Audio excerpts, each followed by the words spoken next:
What's up everybody, my name is Big Cam and welcome back to another movie review. And today we are finishing out the Ghostbusters franchise with Ghostbusters Frozen Empire and ranking the Ghostbusters movies.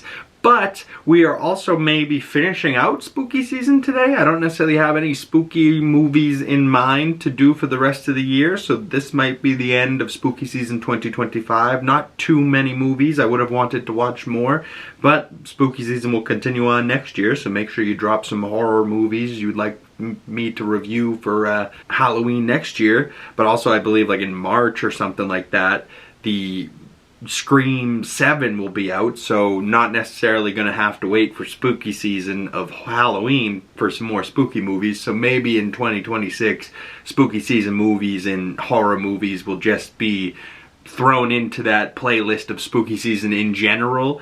But I've really enjoyed the Ghostbusters movies and going back through these, you know, even the 2016 female Ghostbusters, you know, there's some decent laughs in that, although it's not that great a movie. It's definitely the worst of the Ghostbusters films. But this 2024 Ghostbusters Frozen Empire is directed by Kenan, who I believe was the writer of Afterlife, and he's also directed movies like Monster House, Poltergeist, City of Ember, A Boy Called Christmas. You know, so he's done some other work, and he's also the writer for the Saturday Night Live movie, which I really like, so it seems like he works with Jason Reitman quite a bit.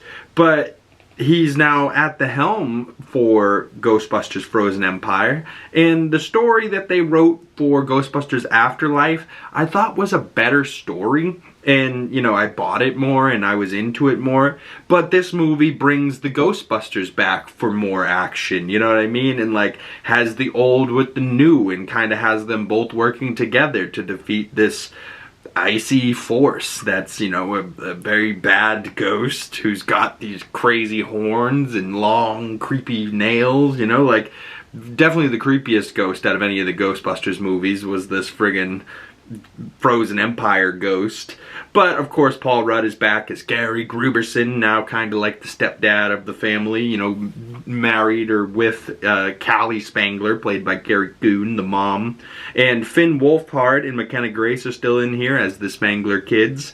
But Finn Wolfhard does a decent job as 22 in 2024, playing an 18-year-old. You kind of buy that more. But McKenna Grace, 19, playing a 14-year-old or 15-year-old, didn't work as well. And I don't know if it was just her being older or if it was the wig they had. Like in the first movie, it looked fine. She looked like a child, you know, like I wouldn't even have expected her to be more than 10 years old in that first movie. But she was, you know, probably 13, 14, playing 10, 11, 12 years old. Much easier than being 20 years old playing a freshman in high school, you know, like you just don't look the same. But, you know, the wig they used for poor Phoebe in this movie looked awful. You know, the first time I saw it, I was like, oh my god, that wig looks terrible. And it just looks terrible the whole movie. But of course, Dan Aykroyd's back.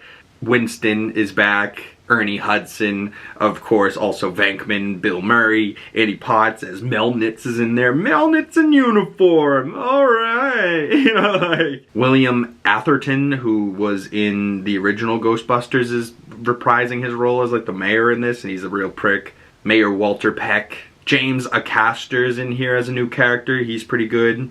Emily Lind is in there as Melody, this like ghost character that's new. Logan Kim is back as Podcast. Celeste O'Connor is back as Lucky. Patton Oswalt is in here as like a librarian that they go for information to. Kumail Nanjiani is the fireman in this, and he's very funny in this, but also like the moments where he's like the funniest really take away from the movie so much. You know what I mean? Like you're in this heavy action scene and then this goofy dork comes in, you know, like they went more for the funny than good story, and it kind of ruined the story a little bit, you know, not necessarily ruined, but like definitely didn't help it in any way. And, you know, throughout it, I was like, this is good, like the visual effects look great, and like the actual movie's good, but it's certainly not great. It's certainly not my favorite of the Ghostbusters films.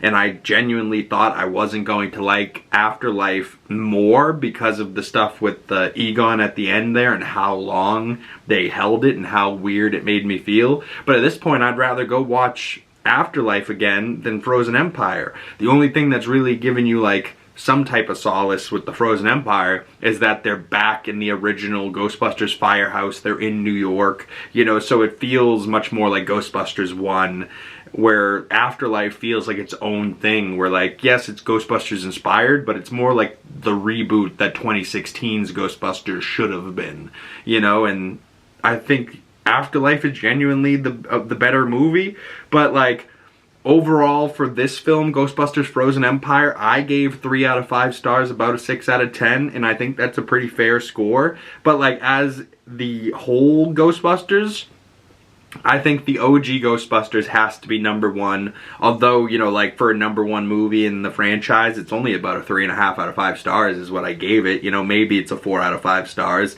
But like, most of those stars for Ghostbusters 1 go to friggin' Sigourney Weaver and Rick Moranis, and just how much I loved seeing them. But like the actual movie itself being from '84, you know, like obviously it doesn't look as good as 2024. Friggin' 40 years later, they came out with Frozen Empire. Like that's crazy that this franchise went from 40 years ago being just these 4 guys in these shitty outfits, you know, and nobody probably thought that was going to be a big thing, and now here we are, a Ghostbusters franchise, 5 movies in, and I think they're making a Ghostbusters 5, technically it's the 6th film, but they don't include the Ghostbusters Answer the Call from 2016 with the ladies. So obviously that film for me is ranked #5. And then I'm going to put Frozen Empire at 4, Ghostbusters 2 at 3, Afterlife at 2, and Ghostbusters 1 at 1. That's my ranking for the Ghostbusters films. I would love to hear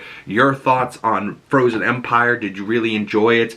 Did you not enjoy it? You know, I'd love to hear your thoughts on this movie. I'd love to hear your thoughts on the Ghostbusters franchise as a whole, and when they come out with the next Ghostbusters movie, will you be going to see it? Me, probably. My sister's a big fan of these Ghostbusters movies, so I'm curious. I'm gonna have to give her a call and see what she thought of, you know, Frozen Empire. I really liked Afterlife, but Frozen Empire I hadn't heard her thoughts on. So now I'm curious to see, you know, what you guys think, what actual fans of this stuff think. And yeah, stay tuned for more movie reviews coming out in the future. And thank you so much if you've made it this far into the video. I highly appreciate you. And if you liked the Ghostbusters movies, come chat more movies with your boy and tell me what you liked about it. Who's your favorite Ghostbuster? For me, it's probably Egon still. Rest in peace, Harold Ramis, you legend. But then second is probably Winston. Third is probably Dan Aykroyd. I love Dan Aykroyd, especially from like the Blues Brothers movies. And then Bill Murray is the GOAT. But like, I don't know, something about his VENKMAN character in the original and in this movie, I was like, I'm not really here for his character. I really am not. But Ghostbusters 2, I was there for the love story a little bit. You know what I mean? But it is what it is.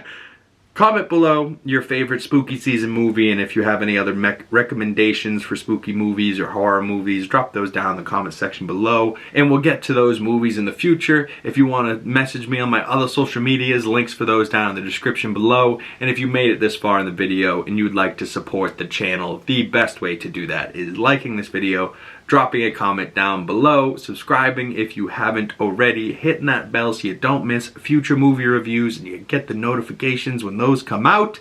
Once again, my name's Big Cam. Thank you guys so much for sticking around, and I will see you beautiful folks in the next one. Peace!